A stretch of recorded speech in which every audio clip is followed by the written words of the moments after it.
Welcome to The Other Side, Mississippi Today's political podcast. I'm Jeff Pender.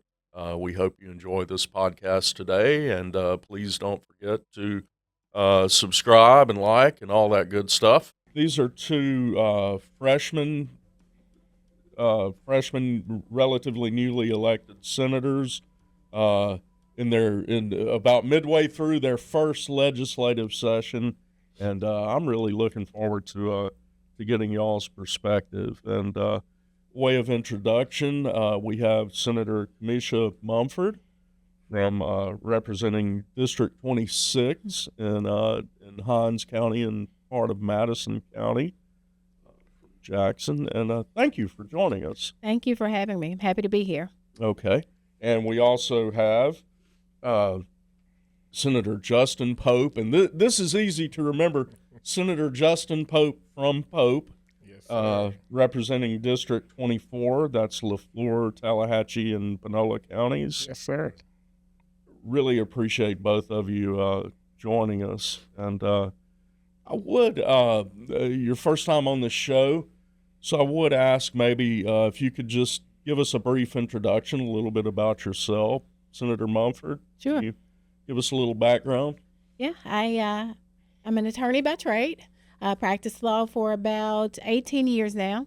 I was a city court judge before becoming a state senator. I served my hometown, Canton, for 12 years as city court judge. In my law practice, I practice in the area of real estate law. I own a title company. We do commercial and residential closings all across the state of Mississippi. I'm also licensed to practice law in Louisiana.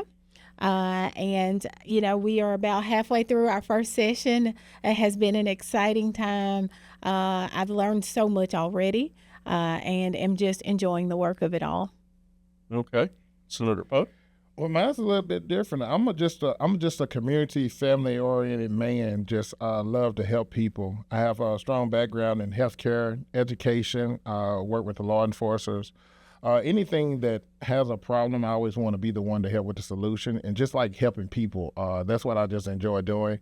My wife is she's a assistant principal at the school, so that keeps me tied in with the school. My brother works for the law enforcement, so I just like to stay in and help them out a lot, especially and also being in healthcare where I'm working now. And you're a healthcare administrator, is Yes, that sir. Yes, a corporate deputy for health for Progressive Health. Okay. Okay. Well, like we said, we're about midway, maybe a little past midway. We think anyway through this legislative session. It's been a busy one from the start. Mm-hmm. I'd like to hear. Has it been what you expected? I guess is one question I would have. How is it compared to what you expected coming into this office? You know, I really came in with an open mind. What I say has been the sweetest surprise is just how we get along in the Senate, how well we work together, and we don't always agree. Sure. But I like how we disagree with each other. We're able to sort out our differences. I came in with the understanding that I'm a freshman. And I have not been a freshman in anything in a very long time. And so I approached it as I'm here to listen and learn because my overall goal is to get results. And so I came in looking for ways to find common ground with the other 51 senators there. And it was so strange that I was able to do that through casual conversations, not even through some bill proposal or idea that I had, but just through casual conversations. Relationships. Yes. I've learned so much about my fellow senators just by sharing little tidbits about myself. And so that has helped me understand my colleagues there in the Senate more. Hopefully it's given them a greater understanding of who I am as a person and also my goals for Senate District 26. Commissioner said it best. The biggest thing we learned here is about collaboration. It's about working together. When I came in, because I'm coming behind a great king, which is Senator Jordan, which led there for 33 years. So we're used to someone being there having a big voice. And I try to bring a big voice and also the education that we get from our leaders that are there now. And like we said with the other 51s, it's almost like a brother and sisterhood there. When we came in, they didn't look down on us. They gathered us in, just started telling us little stuff that we need to look out for and what we can do. And then they also took advice from others. They said, what do you think we can do different? Because they're saying, y'all young. Y'all can come in and try to work with everyone. But what the main thing she did say on the collaboration part, even when we disagree, we agree. It's not nobody talking bad about each other or talking down to each other. It's about, okay, even though we disagree, we still can work together on certain things, because I think at the end, a lot of people that came up here just want to make sure they're doing good by their district and trying to help it grow, in which so many of us, we also collaborate with so many of them, so we try to make sure we help each district out. What a lot of focus has been, a lot of talk about disagreements between the Senate and the House. What's y'all's take on that? Do you talk much with people on the other end of the Capitol, or? I would probably say this: it's easy. I would say it's a disagreement, but when you got 122 opinion versus 52 opinion, Right. it's a little bit more you can gather. I would say on the Senate side, with us being so small, we're able to hash out a lot of stuff quickly. But on the Senate side, with 122, it's kind of different. But they still talk to us too. So I haven't seen a big difference, because everyone is steady trying to work together. Because one thing I learned, even though they're on the House side and we're on the Senate side, we still share a district. Even though we have a bigger part of it and they have a small portion of it, we still want to work together with each other. You know, it's been surprising to it, how little we see each other, the House and the Senate. It's so weird when I see a House member, I'm almost surprised, because we just don't. We have to be intentional get about busy meeting, in your because own everybody, deadlines. we're on our side, they're on their side, we're all really working hard. But I did think we'd run into each other just a little bit more than we do. And now we are intentionally meeting with each other, although we are working in the same building. And I guess this might be a little different between, as you mentioned, 122 House members. It's a different ballgame. But do y'all feel like, as freshmen, new lawmakers, that you have input, or the input you would want on various issues? Oh yeah, absolutely. There's a bill. I proposed a bill that one of my Senate colleagues had the exact same bill. His made it out of the two committees. It was double referred. Mine never made it out of committee. But once it was placed on the calendar, he came over to me and said, "Hey, what are your thoughts on this? Would you like to present it?" There was just so much effort to include me in the process, to see if I thought there needed to be any amendments made. Even on some other bills that involved real estate that I did not author, my Senate colleagues have come to me and say, "Hey, what are your thoughts about this? Do you think this is a good bill?" And I've been here at that point in time, 2 weeks, and so I appreciated the efforts to include me, find out what my ideas were, and it really has helped in building those relationships. And this is across the aisle. I mean, y'all yeah. are both Democrats and Republicans in the leadership. That's the same thing that happened to me, even dealing with healthcare going on with the hospitals. With me working in the hospital, they wanted to get a little background and how we look at different things, because I think a lot of people don't understand how much it costs to run a hospital and what all goes on in a hospital. And I had just got elected in December, and I think we had our orientation in January the 6th, and next thing you know, I was in a meeting talking about healthcare. So that plays a lot. They trusted me to come in and just say, "Hey, what do you think we can do?" And that speaks a lot upon them, and just coming to asking, what do we think? Because they didn't have to ask us, because someplace you go, you got to earn everything you do. And just by them, they read a lot about us and understood what we can bring to the table. Senator Pope, I should have mentioned at the outset, we've talked about this before. Our first interaction, I think I called you at midnight on an election night or whatever. we were all trying to get it was a weird time to introduce myself. I'm sorry to be calling you at midnight, trying to get election numbers. Yeah, it was kind of wild, but man, I'm just glad we came out. I remember the first run we had in August. It was kind of mixed up, because at first I didn't even come in the top 2. But then they had a clerical error and we made it to the runoff. And I always tell the people of District 24, this was a we thing. It wasn't nothing about our I, because we came together and just came out and voted, because came out on the second go around too. So I'm just so appreciative of District 24 coming out as we all pull together to come make a difference and try to work together and do something for our area. as you started in this job, do you hear a lot from your constituents, or are they calling like, are they saying, why'd you vote this way, or why don't you vote this way? Or? I get a lot of emails. I think when I checked last night, and I had just cleared them all on Friday, there were 62 more. And most of them are support this bill, don't support that bill, which I appreciate. I like to hear everyone's perspectives. And I really am going to vote in the best interest of Senate District 26. But I appreciate my constituents reaching out to me. I don't get a lot of phone calls, but the emails come in. I'll have notes on my desk, from Miss Jane saying vote yes to this Senate bill or no to this one. And I appreciate the input, and I often respond, especially when I get a vote a certain way without a whole lot of reasoning behind it. I'll ask, why is this your position on this particular bill? I will say this is one thing the constituents do love, because as Senator Kamesha just alluded to, when you answer them back, that shows them that you're reading their emails, right, and you're showing some concerns. And that's what a lot of constituents have been telling me, say, thank you for emailing me back. And also, when I know a certain bill is coming up, I call out to my mayors, I call out to my supervisor, I just call out to some of the store owners and just ask them certain questions. How do you feel about this? Because we want to be a strong representation of our constituents. Like I always stated, I always say we, because even though they selected me to come down here, but I still come down here to represent my whole district. So I just want to make sure I'm being a representation of what the district wants. And that's some advice we got from our Senate colleagues, how to approach your vote. And the main thing that everyone in the Senate agrees upon is that we all represent different districts, and we're all there to do what's in the best interest of our district.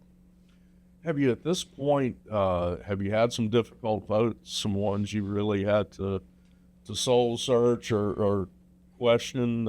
If you haven't, I'm sure some are coming up. There are some that I'm already thinking about. Yeah. The school choice is a no-brainer for me. Oh, yes. But there are some that are coming down the pipeline that there has to be a balance within the vote and what gets the district what it needs the most. And I think that's going to be the biggest thing. Once we can come together and figure out what's the best for our district, that's where it's going to be coming to see what you want to do. But like she always mentioned, that school choice is going to be a biggest bill.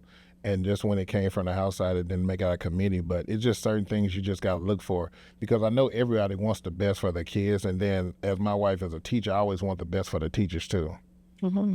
Big teacher pay raise decisions coming up. Oh, yes. Yep. Now, the y'all had proposed one, I guess, saying that it could obviously go up. Y'all proposed one at $2,000 a year. The House has come back, come back with $5,000 a year, I believe. I think it's 6. It's 5 or 6. Yeah, there's 5,000. Okay. Mm-hmm. Where do you think that's going to end up? There will be a pay raise. Oh, yeah. I take Oh, it. yes. Which I take comfort in that Yeah. because our teachers deserve Oh, it. yes. And it's just figuring out how to make it all work. What legislation are you watching closely at this point? For me, I definitely look at appropriation, because I want to just know where some of our stuff is going, and then with us being on finance, just understanding that. But appropriation going to be my biggest one I'm looking at, because we want to see what can we bring to our areas. That's going to be the main thing. I'll say, too, what I've received the most emails on this session, of course, school choice. But looking forward, the alcohol sales, I've received emails on all of So those have we. bills concerning those. My first bill that I presented on the Senate floor, I don't know if you were there on my presentation day, but I went through the usual freshman senator hazing, but my bill was on illegal dumping, just increasing the minimum and maximum fines for that.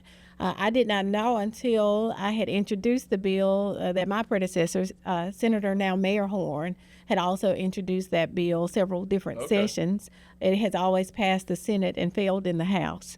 I think I heard some of your hazing. People may not realize that, but Yeah. the first time you come to the well, pretty much in either chamber, they're going to give you grief. Oh, yes. It's Have you been hazed yet as well? Yes, sir. My daughter and them watched it. I was on the municipality bill about giving small towns some money, matching funds money, and yeah, they were just hazing.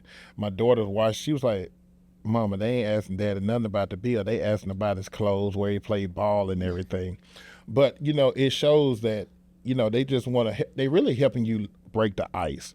Because as we're getting out to present our first bill, sometimes it's nervous. You got the camera looking at you. Also, you got all of your colleagues looking at you, too. So you want to make sure you're doing the bill right and reading everything right. But I appreciate them because, it's a tight family in there. I will say that. Everyone has been very open and trying to help you out and everything. You mentioned y'all are both on finance. I looked. Y'all are both pretty busy, it looks like, from your committee assignments. Were you pleased with what you got, assignment-wise, or? The lawyer in me wanted to be on at least one of the judiciary committees. That was disappointing.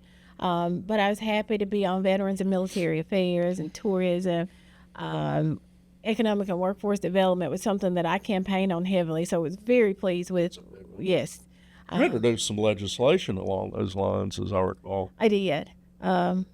They died in committee, but I'm a freshman, so that's how I'm laying the groundwork right now. That's how it goes, right? Yeah, but I really did want to focus this first session on just laying the groundwork. I wanted my colleagues to see what my focus is, what my priorities are as a senator, and just as they were on the campaign trail, I am here to just better the quality of life for my district, which I think helps the state. And so all of my bills are centered around economic and workforce development, greater access to health care, finding ways to improve our infrastructure, and then to at least tackle our health crisis as it relates to maternal fetal health and the infant mortality rate. Yeah, I wouldn't say I'm happy, but I'm not sad either, because coming in as a freshman, you pretty much go get pretty much whatever was left out there and where your predecessor was at too, because Senator Jordan was on a few of those, so I'm happy with it. But I wouldn't mind getting on some of the health care, also with public health and education, because I play heavily in those. My biggest thing is just want to make sure we're looking after our teachers and also just our small areas. We don't forget about the small Delta areas that's there, because a lot of things come out of there. I just want to show a way that we can uplift them. Well, like I said, y'all are giving us a perspective we don't probably get enough. Really appreciate you coming on, and hope this will just be the start. We'll probably bug you pretty regularly to get you back on here and get some updates. I guess y'all gavel in this afternoon, and I guess we're down to budget setting time. Oh yeah, it's that time. I think you probably want to see us in about 45 days to see how we come out of all of this. Usually about this time, I guess you may have a weekend off, you may not for the next month and a half or so, month or so. It's getting, I tell you what, when you balancing the Senate between your regular job, that's the thing that I'm also trying to get used to. You have to have a flexible job that's going to allow you to miss those first 3 months. Especially when I'm 2 hours away from home. So that's a lot of balancing trying to do. Also, you got your family, because I think when we get elected to come here, it's more about we're community servants just trying to serve our community, and it's a sacrifice for our family to come here. But I will say this, I remember my first day coming, and when we first started, I wasn't, even though I paged over 20 years ago, I wasn't used to. We came in, when someone first presented a bill, it's like 30 conversations going on.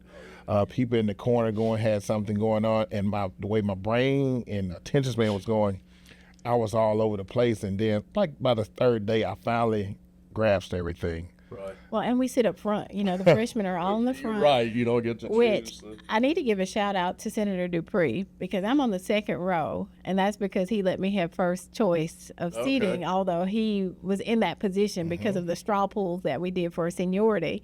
But he knew how important it was for me to sit by Senator Frazier. everybody has been asking, how did I get that seat? And it really was because of the kindness of Senator Dupree. Okay. Yeah. Good. And I should have said one thing you mentioned. Thank you for your service. A lot of people don't realize. I mean, we have a citizen legislature, supposed to be part-time. You know, it doesn't feel very part-time. You know, most folks have to have another occupation, a business and all, and that's tough. You mentioned you're on the road a bunch. Mm-hmm. And I think that's what a lot of sometimes we forget as legislative official, when this is a part-time job, that also we have some of us have full-time jobs, and also we got a family. So it's trying to balance all of that to make sure we don't miss anything, because I've missed a few things with my daughter's stuff going on. But we know that we have a job to do, and that's to serve our constituents, especially for me, District 24. And I'm sure Kamesha's serving everything she can, because she's running 24/7 too as a judge and attorney. So it's a lot that we put on our plate. But I always say this: God knows who to put it on. He is the one who help guides us and get us through this. And I tell people like this: as long as we can work together, best believe Mississippi is going to grow. Because right now we're already growing way better than we did once before. So if we keep doing what we're doing now and working together and help Mississippi grow as a whole, just watch and see what Mississippi finna start doing. And it doesn't feel like a part-time job. I mean, I am all in, and I'm a business owner, and I will say I'm thankful that my husband is my partner, because if I had some other partners, they probably would be trying to get rid of me right now. Forget about this. But it really is, it's a full-time job, just because we are all working so hard. You talk about having a weekend off. It just hasn't happened yet, you know. Right. How many engagements you going to? I know. But you know what? I've never been so happy to be working so hard, and that's how I know I'm in the right place. And I appreciate it. Even today, I have not been to my office. It's a Monday morning. I have been from one event to the next, supporting the schools in my district.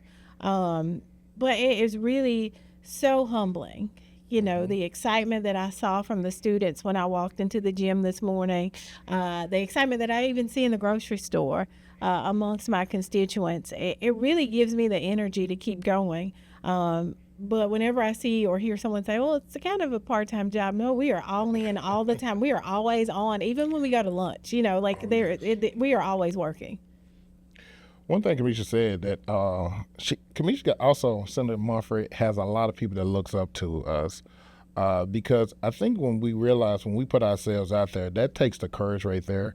And when people see us stepping out, it also builds up their courage. And I think that's what a lot of people forget about. When we put ourselves out there, we also putting ourselves out there for them too. So therefore, I've had a lot of our young people come and say, Mr. Pope, you step out, so you gave us a chance to show that we can do something too. Because when you're coming from a small town, especially that's named after you, Pope, a lot of people see a difference. They say, okay, if a person from Pope, Mississippi can make it, why can't we do it? And I always tell folks, it only takes effort. If you fail at something the first time, the only thing you got to do is keep getting back up. You can fail 100 times, but it only takes one time to get up. And isn't it so cool, all the young people that come to the Capitol every day? It is. I love seeing the students in the gallery, seeing them in the halls. A few weeks ago, we had the gifted students there. They had presentations to make to each senator. As we're walking down the halls, they would stop you and say, hey, can we tell you why it's so important that our gifted programs be funded? That was absolutely amazing. And everyone had a different speech. So it wasn't, I can't imagine that those teachers wrote 35 different speeches for those students. So they obviously prepared themselves and they were ready to go. I mean, I was running off to a committee meeting, and this little girl, I saw her waiting for me in all the lobbyists. Everybody was stopping me, and I knew she was waiting, and I had to just give her that moment to give her spiel. And she gave me the cutest little card about gifted education, and I kept it on my desk at the Senate, so it's still there now. That's a good lobbying effort there. And we voted that same week on their bill. So yeah, it's great. My biggest thing, man, the youth is absorbing so much now, and they are so smart, and they're getting it. And I just feel like as long as we keep a hold of that, just watch and see what's finna happen. Something that was really surprising, the week that we voted on the cell phone policy, the requirement that the schools have a policy in place. We polled our Senate pages, and we were really surprised that most of them were in support. Oh, really? Yeah, Okay. it was shocking. That is shocking. Yeah, that was something. And so since we've had other younger groups come in, we've gone through the same process with them, just asking how would you vote on this particular bill concerning your cell phone, and they were all for it. I mean, we just haven't had a group where the majority was against it, which was surprising. And I'm telling you, the kids love the page. They are eager to do stuff. They're always asking us questions. They come up to our desk and sitting there. But, it's when you see how engaged they are, even when we're up talking and everything, they are ready. And they're there early in the morning. I had a young relative who just a couple of weeks ago got the page for the first time. He really enjoyed it. Well, senators, again, like I said, I'd like to extract a promise that you'll come back on, that this first visit won't be the last. We'll be getting some updates on what's going on soon. And we appreciate you allowing us to come on and just put some words in. Yeah, thank you for having us. Sure. It was a pleasure to be here. Well, thank you very much. Mm-hmm.